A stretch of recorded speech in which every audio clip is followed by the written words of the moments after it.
80% deles é 80% da prova. Eu passei que ser jornalista nem mesmo.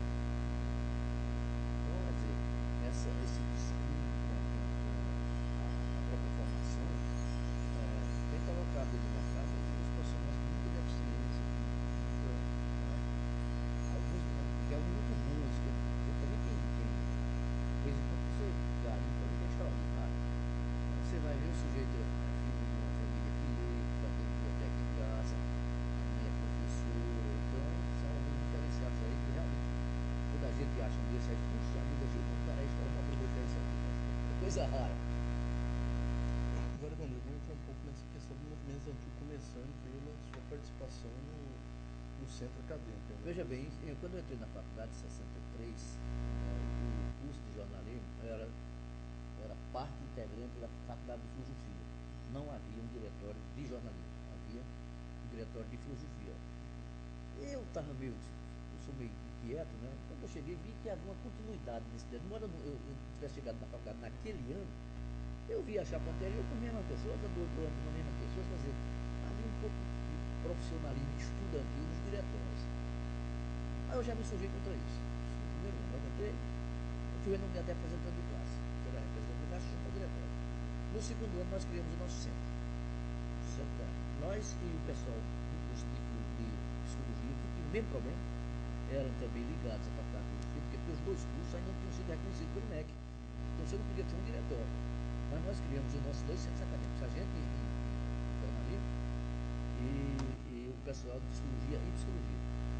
E nós éramos, dentro da faculdade, considerados muito de esquerda, né? Mas nós éramos, porque é preciso lembrar que a Universidade Católica era uma universidade burguesa naquela época. Um filho do papai, um filho do usineiro, um filho da classe rica de todo mundo estava lá. Por duas razões. Tinha cursos que a federal não oferecia e tinha um alto nível de ensino. Um padre jesuíta que estavam lá, por exemplo, o primeiro curso de psicologia de Pernambuco foi lá, na Católica. Então havia muita gente de muita posse, né, estudando na Católica. Eu peguei o curso de Direito, que era dirigido pelo padre Grangeiro, que era um grande educador, e também tinha um nível muito bom o curso de Direito. Então eram cursos ruins, eram bons cursos, até em alguns casos melhor do que até a própria federal na época. Mas havia essa coisa, né? Era uma faculdade muito burguesa, muito cheia de filho do papai, muita dondoca. E a gente que era classe média baixa, naquela época, era meio revoltado. Então, apesar de haver muita gente, mas a grande maioria também era de classe média que estudava para trabalhar de noite, que trabalhava em banco. Naquela época, o emprego bancário até dava dignidade. Você não ganha miséria que esses bancários ganham hoje. Os bancos pagavam razoavelmente bem. Então havia muito bancário, havia muito funcionário público que estudava de noite, fazia principalmente no curso de Direito. E havia uma classe média também que como não era rica, mas era classe média, com uma certa revolta, era mais à esquerda do que o pessoal da elite econômica que tinha lá na Católica. E eu fui lá, fui eleito presidente do Centro de Jornalismo, apesar de ter na minha sala algumas usineiras, tinha uma usineira, tinha, tinha um funcionário do consulado americano, que também era direita danada. Mas a gente tinha uma maioria, numa classe de 50, eu ganhei a eleição com 36 ou 37 votos, quer dizer, como representante de classe, e no curso inteiro eu fui eleito com mais de 70% do voto. Então eu fui presidente do centro. Como que eram as bandeiras? Né? Não, a gente brigava muito na época, era por condições dentro da própria universidade. Por exemplo, quando assumiu o novo reitor, quando o padre Música deixou a reitoria, tinha sido reitor durante 9 anos, a Luiz Música de Carvalho, veio um novo reitor, um padre jesuíta que estava na Alemanha, chamado Geraldo. E uma das primeiras providências do padre Geraldo, que ele tentou e não conseguiu, que eu levantei a faculdade, parando estudos, eu já lá, foi tirar o curso de jornalismo do prédio da Rua do Príncipe para o Colégio Nobre. E a gente se recusou. Nós não vamos. Eu não vou. Levantei a turma, levantei o curso, arranjei imediatamente o apoio do pessoal de psicologia e brecamos lá e o padre teve que recuar e nós continuamos no prédio central. Então havia muito isso, você lutava, nós queríamos equipamento para fazer um jornal interno, não conseguimos, mas conseguimos, de certa maneira, uma ajuda da própria reitoria para imprimir esse jornal mensal, chamava o FOC. Não é? Quer dizer, não havia, lá fora sim, aí a gente atuava mais o pessoal da velha esquerda. Eu nunca fui ligado ao Partidão, mas havia muita gente lá que era. Principalmente era forte, era mais forte na Federal, bem mais forte, até porque lá tinha muita resistência, tinha muito militar estudando, muito tenente fazendo curso de agronomia, muito capitão. Não dava para o Partidão crescer. Havia gente resistente. Em 64, eu tive 2 colegas presos, um ficou sumido, era até militar, ele era sargento do exército, ficou sumido uns 15 dias, mas o Partidão não era muito forte lá não. Ele talvez fosse mais forte até no movimento secundarista do que na católica. Mas no movimento católico, na católica era forte os grupos? Não, havia muita dispersão. Ninguém, muitas vezes, por exemplo, na escolha do DCE da católica, havia uma presença injustiça do próprio Partidão. O Caboclo fazia parte, o Caboclo era da Federal, mas o Caboclo vinha muito lá na católica, estava lá fora. O pessoal mais ligado ao Partidão era mais ligado ao DCE, né? Mas era muito ligado, muito ligado. Você parece que percebeu muito forte na engenharia. Não, e na engenharia da medicina, no Federal, a gente era muito forte no Federal. Muito forte. Aqui está na legalidade, dizia, ele estava no grupo, tinha umas, sabe, tinha umas frases lá, uns sinais que você já sabia o que é. Jaba de Holanda tinha sido caçado em 64, né?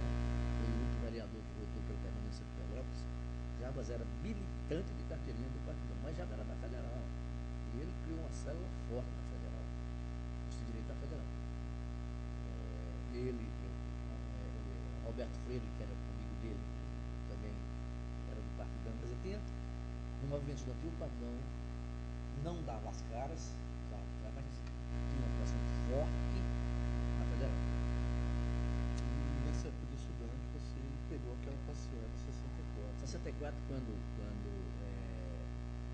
interessante é que eu morava na Rua Direita. E eu saí da faculdade às 10 horas da noite, 10h30. E já estava aquele movimento no dia 31, de noite. Tinha o Savoy, o Bar Savoy, e ao lado tinha uma agência, um posto da Italcable, que era uma agência internacional onde você falava, se não tinha telefone, você tem outro. Aí quando eu parei para tomar um cafezinho no Savoy, no Nicola, café Nicola era colado no Savoy, colado ao Nicola tinha essa agência. Aí eu vi um carro do exército, mais ou menos 11 horas da noite.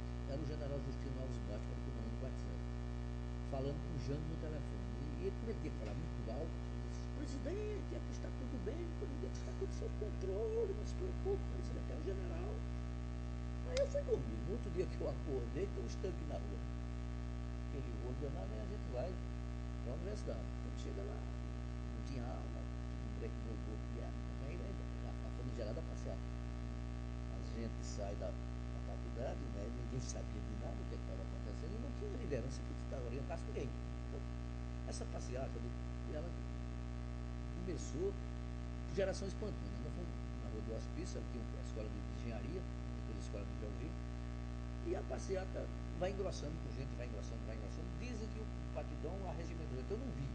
Sei que eu saí andando, e a gente saiu andando, desceu a Rua do Hospício, pegou a Rua da Imperatriz e foi descendo. A partir da que a gente ia passando pela Rua da Imperatriz, os comerciantes fechando a loja. Fechando. Por quê? Porque tinha soltado tudo quanto é lugar. E a Dantas Barreto estava isolado, o Partidão estava isolado. A gente não sabia por quê, mas estava isolado. Certo? Aí e tinha 3 bandeiras, iam passando de mão em mão. Né? Até quando a gente chegou no Brahma Chopp, no Bar Brahma Chopp, no Brahma Chopp, né, dentro do barreiro, que é um prédio da Sudene, aí tinha uma barricada. Né? Eu vinha com a bandeira, e outros 2 caras com a bandeira. Alguém me deu a bandeira que eu tenho a mão, ninguém me deu. E A aí, Sudene era em Guarará. era ali, era na rua, era na Dante Barreto. No edifício JK, ele disse que está isolado. Então eu sei que eu ia com a bandeira, iam 2 pessoas também, eram 3 bandeiras. Aí tem, e vai cantando o hino nacional, né? Quando a gente dobrou já na Rua Nova, passou na frente da igreja, aí começa a estar tudo fechado. Aí é que a gente viu o vídeo na entrada toda lá, o soldado. Aí a gente vai cantando o hino nacional e a gente queria ir para o Palácio. Aí, Para libertar. apanhar a raiva. Era de menino. Aí eu sei que você diz, alto lá. Aí a gente continuou avançando, né? Alto lá. Preparar. Fogo. Aí quando a bala comeu, evidentemente eu sacudi, né? A bandeira no chão. Eu sei que quando eu corri, eu vi 2 pessoas caindo. Não sabia que era, porque conhecia pouca gente aí. E eu acho que ninguém conhecia ninguém, sabe? Só o pessoal que era muito militante do partidão é que sabia quem é que estava ali. Porque de 300 pessoas que estavam lá, se eu conhecesse 10, conhecia muito. Né? E não estava aqui, era um negócio disperso, era sem coordenação nenhuma, era uma maluquice. Eles falam que saiu da escola de engenharia de ativação. Saiu da escola de engenharia. Saiu da escola de engenharia, mas, veja bem, tinha muita gente no movimento secundarista. Foi juntando de gente, ela cresceu por geração espontânea. Como era o único grupo que estava protestando na rua contra que estava vendo, que ninguém sabia o que era, aí foi engrossando a passeada, foi engrossando. Até que mais de 90% estudante. E quando chegou no Palácio do Governo, na hora foi atirar. Né? Eu sacudia a bandeira e saí correndo. Quando eu vou voltando ali eu vou pegar, eu fiquei tão norteado que fui pegar 1º de março. Mas lá aí vem a polícia, a cavalaria, de cavalo. Então eu fui correr de volta, cheguei na Duque de Caxias, eu morava na rua direita, na República dos Santos. Aí quando eu chego na Duque de Caxias, aqui na esquina, onde hoje, ali na Praça 17, tem, não sei o que é que tem hoje lá, se é uma loja, não sei o que é. Era um café, chamado Café, não me lembro o nome. Ele vendia café, um balcão que servia cafezinho, e vendia café em pó e café em grão. Não é? E estava fechado, sentado na calçada desse café, estava uma menina com um furo aqui debaixo da mão, acima do peito, que seu sangue espirrava assim, já saindo. Eu parei, dei um lenço meu para ela. Né? Quando tem aqui, aí a cavalaria aparece lá na esquina da pracinha, no começo da Duque de Caxias, é o povo. Pego a Praça do Livramento, né? Ali do Livramento, aquela praça daquela igreja que tem ali, e desço a rua direita que é onde eu morava. Subo a escada e me guardo lá em cima, né? Era uma escada grande, o prédio era o 74, da rua direita. A gente morava no 74 e almoçava e fazia a refeição no 78. Aí eu subo lá e me aquieto, né? Não tem aula, né? Eu ainda era bancário. Houve bancos, decreto-se feriado nos bancos, 3 dias, e a universidade também. O que é que eu faço? Digo, eu vou para o interior, fazia muito tempo que eu não ia em São José do Rio. Aí eu resolvi ir para cá. Quando eu chego, nessa época, o ônibus passava por Socorro, né? De Jiquié. Aí tem uma batida da polícia, do exército, entrando todo mundo de baioneta na mão e pedindo documento de todo mundo. E o cara vem, quando eu botei a mão no bolso, cadê meu documento? Eu tinha perdido na cara, quando saí correndo. Lançado bem sozinho. Aí não tinha um documento de identidade no bolso. Aí o sujeito pulou a minha fila, o meu banco, e foi na seguinte. Eu fechei os olhos e dormi. E para resultar, eu fui para São José do Rio, passei 3 dias, depois voltei. Quando voltei, aí a essa altura você está acompanhando, está preso. Sindicato, o presidente do sindicato da gente era Zé Raimundo, sindicato bancário, era bancário,